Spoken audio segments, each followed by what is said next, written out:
Vamos a conversar entonces en estos minutos con Carlos Poveda, el abogado que ha dado seguimiento desde la Confederación de Nacionalidades Indígenas del Ecuador a este caso. Lo ocurrido en junio de 2022 es de conocimiento público.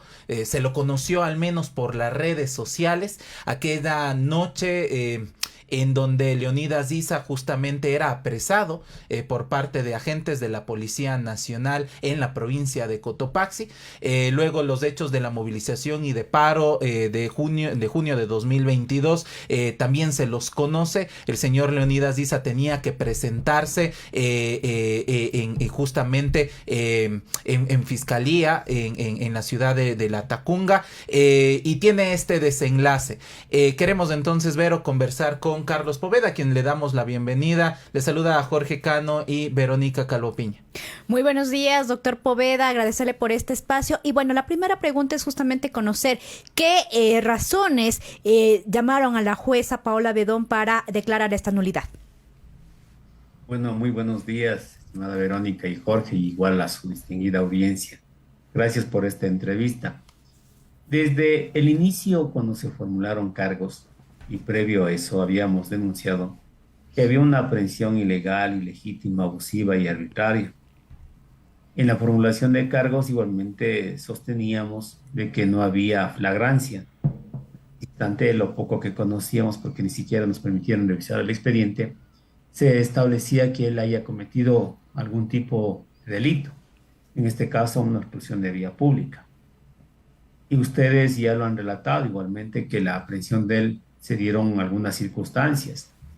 Apresado en La Tacunga, trasladado a la ciudad de Quito, luego nuevamente trasladado en un helicóptero militar a una base militar, luego trasladado a la cárcel de La Tacunga, luego retornado nuevamente a una base militar, sin presencia de sus abogados, sin posibilidad de que ejerza sus derechos. Se le leyeron los cargos de un delito, luego de otro delito, y todo ese tipo de situaciones anómalas.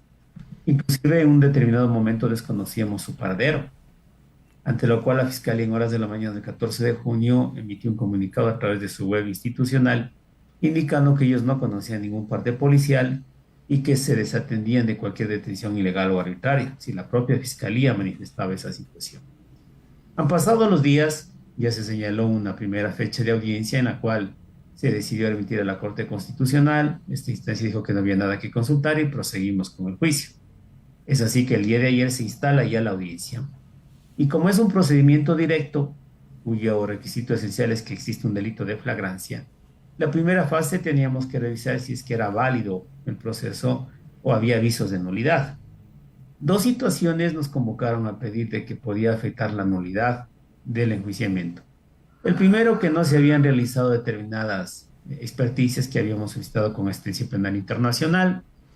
Faltaban testigos, incluyendo el presidente de la República, que tampoco remitió el informe. Pero el punto esencial era considerar si es que existía o no existía flagrancia, que era un requisito previo para proceder con el procedimiento directo. En esa situación y posterior a la formulación de cargos, obviamente el fiscal requirió más documentos, inclusive reservados de la policía, y nos empezamos a percatar ya de antemano que Leonidas Issa ya tuvo análisis de llamadas desde el día 6 de junio, es decir, 8 días antes. Se habían verificado 6 actos urgentes en la ciudad de Quito y en la ciudad de La Tacunga. Y se habían dado actos urgentes en La Tacunga con la justicia de esta ciudad a través de la petición de una de las fiscales, que no es la que conoció la causa, ni tampoco prosiguió, y que solicitaba el seguimiento del señor Issa, la grabación de lo que decía, filmaciones y fotografías, y que inclusive estuvieron encubiertos policías en las movilizaciones en donde daban a notar todos los pasos del ingeniero Issa.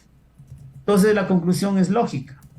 Si es que fue antes ya el seguimiento, se tenía conocimiento que se iba a perpetrar un delito o que se estaba cometiendo un delito.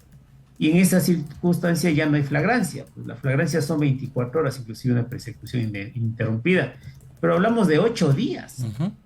Entonces, en esa situación se desnaturaliza la flagrancia.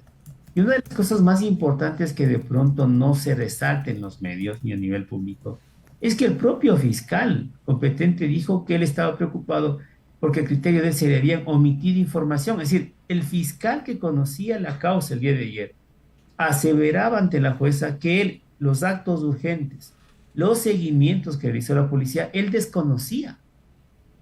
Recordemos que la jueza Paola Bedón es la misma que formuló cargos y ella también con esto en esa manifestaba. A ver, ¿cuántos documentos teníamos hasta la formulación de cargos? Habían 60 hojas. Hoy tenemos más de 1000.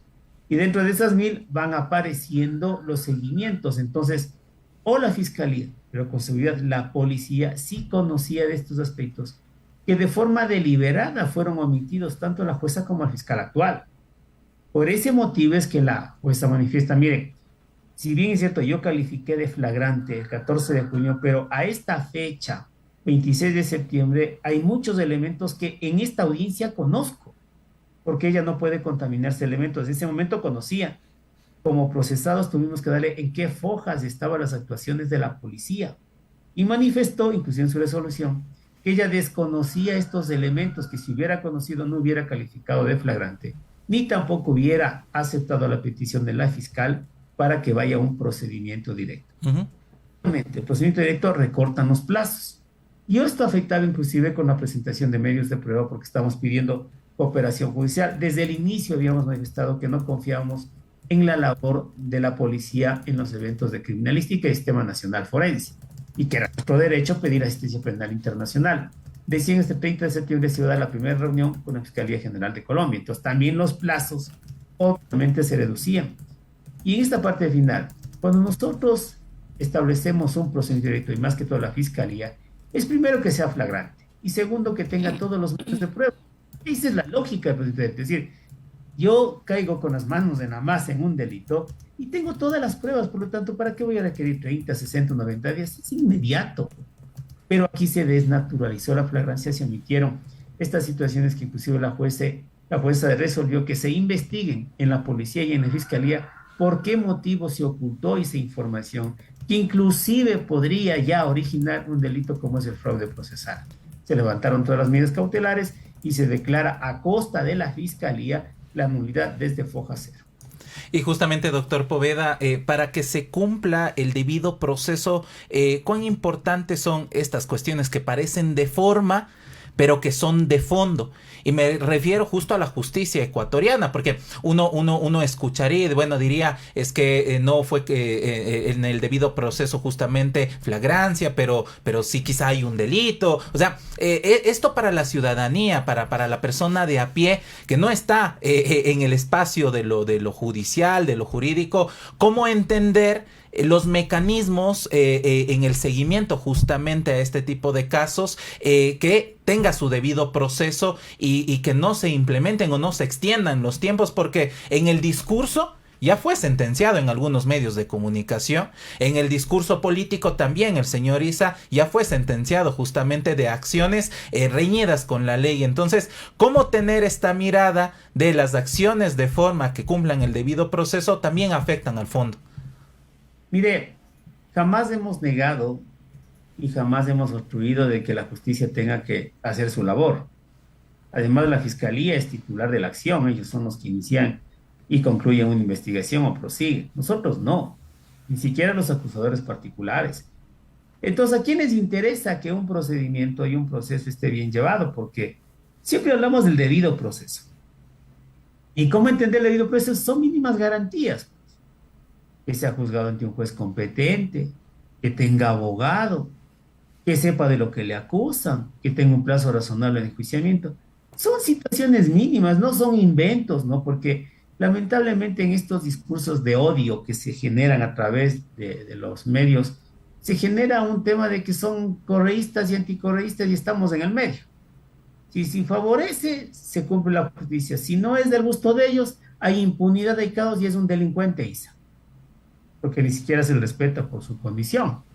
Entonces, lo que hay que entender es que sea o no sea correísta, sea amarillo, sea verde, sea azul o sea rojo, tiene mínimas garantías. Y si no se cumplen y se respetan esas mínimas garantías, luego vienen las sanciones, pues, que no solamente son a nivel nacional, también es a nivel internacional, lo que relatábamos ayer ante la Procuraduría, que se negaba que se declare la nulidad. Cuando se demanda en cortes internacionales, casi siempre la Procuraduría, cuando acude, porque es deber de la Procuraduría defender al Estado, se allanan a las garantías judiciales, que es el artículo 8 de la Convención Americana, para que me entiendan. Si una persona afectada, ¿no es cierto?, porque no se respetó su debido proceso, acude a la Comisión o a la Corte Interamericana de Derechos Humanos, la Procuraduría lo que hace es, dice, sí, estamos de acuerdo porque la justicia no funcionó, se allanan al hecho. Yo les hacía recuerdo a los colegas de la Procuraduría que en vez de que se allanen después de 10, 15 años y que luego viene la sentencia en contra del Estado, lo hagan ahora.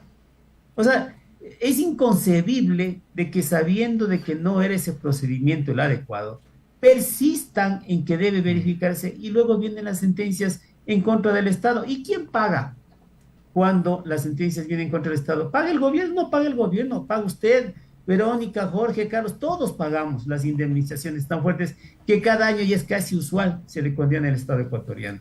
Entonces, ¿quiénes deberían estar vigilantes a esto? Y yo realmente me alegro de que el fiscal haya dicho, mire, esto va a generar nulidad. Entonces, advertir antes de tiempo. Ahora, sí hay que clarificar. Si es que la jueza dice no hay flagrancia, porque ya había un comunicado del gobierno nacional que dice que sí, ellos respetan la decisión de la jueza, pero que no hubo detención ilegal. Eso es absurdo, porque si no había flagrancia y ellos respetan la decisión de la jueza, es decir, coinciden que no hubo flagrancia, ¿por qué le aprendieron? Entonces, la actuación de la policía con las Fuerzas Armadas fue abusiva o arbitraria, porque no había justificativo para privarle de su libertad. Peor para tratar de la forma como se le trató durante más de 12 horas. Entonces, nos está dando la razón, pues. Y eso ya se convierte en una detención ilegal y arbitraria, y por ese motivo presentamos una denuncia meses atrás, me parece que 16 o 17 de junio, que se investigue al presidente, al exministro Carrillo, para que se indague sobre esta detención. Esto nos está dando fortaleza en esa situación. Más aún cuando la jueza dice, mire, parece que aquí se omitieron elementos de convicción. Investíguese al interior de la policía y la fiscalía quiénes fueron los responsables de omitir información. Es decir, la institucionalidad que tiene que guardar respeto a los derechos, porque quieran, uno estamos en un estado democrático, en donde deben respetarse derechos, tiene que seguirse un procedimiento. Aquí parece que hay el linchamiento, hay que agarrarle a Lisa, hay que meterle a la cárcel, hay que sancionarle, que cuidado que venga a Guayaquil, que cuidado que vayan a Quito, que ya van a ver. No, eso no funciona, ¿no? Y por un lado defienden el gobierno, que es una función del Estado. O sea, son controvertidos, no son anacrónicos sus mensajes. Si respetamos la democracia, obviamente, sí nos resulta curioso y hasta preocupante que se bajen a un nivel casi delictivo para omitir información y generar a beneficio de determinado grupo de poder esta situación. Por ese motivo, Jorge y Verónica, le llamamos al presidente de la República a que envíe un informe o declare, porque ustedes recordarán que meses antes el ofrecimiento del presidente de la República era que Isa y sus huesos van a parar en la cárcel. El señor Cari igualmente dijo, ya la labor de la policía está hecha. Ahí entró en franca disputa con la fiscalía porque la doctora Salazar dijo que no conocía de ninguna parte, el señor Cari dijo que sí, entonces hay una disputa. Eso es lo que ha ocurrido y lo que demuestra es el accionar político, utilizando a la justicia para criminalizar una protesta social y perseguirle al señor Isa. Ahora, para que se queden tranquilos los detractores, ¿no? Esto vuelve a foja cero y dependerá de la fiscalía si sigue con la formulación de cargos, pero ya no en un procedimiento directo, sino en un procedimiento ordinario. Finalmente, doctor Poveda, si bien este proceso se anula, pero ¿qué otros juicios todavía tiene pendiente el señor Isa? Tiene aproximadamente 14 juicios más. Es decir, que no es que generar impunidad porque ya empiecen también de que hace lo que hace y no le pasa nada, que todos somos respetuosos ante la ley. No, 14 juicios hay. Este juicio puede proseguir si no se inhabilita la prosecución, que va desde paralización de servicio público, rebelión, va hasta odio racial. Interpusieron una denuncia. O sea, un sinnúmero de delitos en Pichincha, en Cotopaxi y contra otros dirigentes también. Es decir, la Fiscalía es la titular de la acción y tendrá que proseguir las investigaciones y dependiendo de los resultados de esas investigaciones, proseguir o en su defecto archivar las mismas. Pero eso ya no depende de nosotros, depende de la Fiscalía General del Estado. Me preocupa justamente desde su mirada de seguimiento como abogado, doctor, cómo esto puede desgastar a una persona. Habla de 14 juicios que continúan, porque es un proceso tras proceso, audiencias, presentaciones. ¿Cómo mira usted justamente que a alguien que es justamente un dirigente, un líder social, nos guste o no sus posturas políticas, pero es un dirigente social, cómo puede desgastar a una persona tener encima a la justicia sobre varios casos? Mire, le voy a poner un ejemplo, el que ocurrió en esta causa. Cuando se formularon cargos, la fiscal de esa época, que por cierto va a ser investigada también, había manifestado que había que imponerle privación de libertad en un paro nacional. Por ventaja se aplicó el convenio 169, la jueza aceptó y le dio medidas alternativas. En ese tema de medidas alternativas es la presentación periódica de cada viernes, miércoles y viernes, 2 presentaciones, miércoles y viernes. Usted puede imaginarse una movilización nacional en donde tenía que recorrer todo el país, hacer una serie de situaciones para presentarse en esas ocasiones, peligrando inclusive contra su vida, porque hubo amenazas de muerte. No tiene idea cómo tenían que desplegarse para cuidarle a él. En una ocasión de Quito a Tacunga se demoró casi 8 horas y no sabíamos el paradero de él, porque había amenazas de muerte. Porque igualmente dentro de esa semana hubo el atentado con un disparo a un vehículo. Y eso lo estamos investigando aquí, ya sabemos quiénes son. Hay una relación política enorme.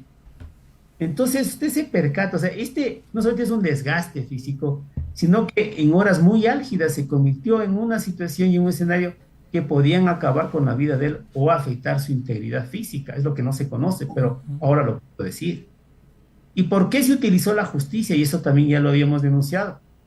En las horas que él estuvo aprendido, tuvo emisarios del gobierno nacional para un poco negociar, entre comillas, de que él levantaba el paro nacional como que fue una decisión personal de él y se le daba la libertad. Ayer, precisamente, no voy a delatar nombres, pero miembros de la Policía Nacional se acercaron a pedirle disculpas. Y ellos sabían que la tosudez no era precisamente de elementos de la policía, era de un poder político. Pero aquí viene una situación, y ojalá me escuchen los miembros de la policía, aprendan lo que es obediencia de vida. Obediencia de vida no significa hacer caso al superior jerárquico porque es superior, no, si es que esa dirección, esa orden es legal, es constitucional, no afecta a derechos humanos, debe cumplirse, pero si es que se afecta, no la cumplan. Eso es lo que no se entiende en la policía. Ayer sí, por eso decía, ustedes ya mencionaron en su video, cuando Leonidas dice, me dio pena. Claro, pues, oficiales de la policía acercándose, señor Isa, a pedirle disculpas porque sabía que hicieron mal, pero que obedecían órdenes superiores.